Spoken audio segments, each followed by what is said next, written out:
আসসালামু আলাইকুম।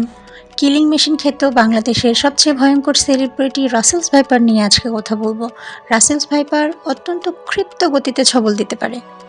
তো রাসেল ভাইপার না, রাসেলস ভাইপার।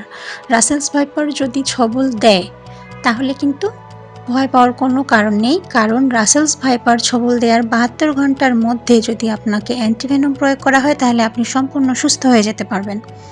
মানে ছবল দেওয়ার সাথে সাথেই জীবন শেষ, এই তথ্যটি ভুল। আর রাসেলস ভাইপার মোটেও বাংলাদেশের একদম প্রচণ্ড রকম বিষাক্ত সাপ না, এর চিকিৎসা সহজেই পাওয়া যায়। মনে রাখতে হবে, সাপ যদি ছবল দেয় তাহলে তার পরবর্তী ১০০ মিনিট অত্যন্ত গুরুত্বপূর্ণ। এই ১০০ মিনিটের মধ্যে যদি সঠিকভাবে অ্যান্টিভেনম প্রয়োগ করা হয় তাহলে রোগী সুস্থই থাকে, কোনো সমস্যা হয় না, যদি না রোগীর আগে থেকে অন্য কোনো শারীরিক জটিলতা থাকে। আর মনে রাখতে হবে, রাসেলস ভাইপারের বিষ কিন্তু হিপনোটক্সিক, অর্থাৎ সে যদি কামড় দেয় তাহলে সেখানকার মাংস পচে যেতে শুরু করতে পারে।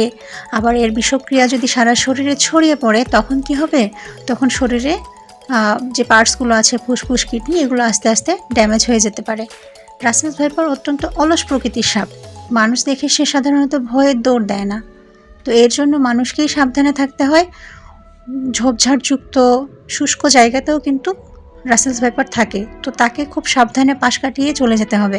যদি ভুল করেও তাকে খোঁচানোর চেষ্টা করেন তাহলে সে এত দ্রুত আপনাকে ছবল দেবে, চোখের পলকেই আপনি বুঝতেও পারবেন না। তো এজন্য সাবধান।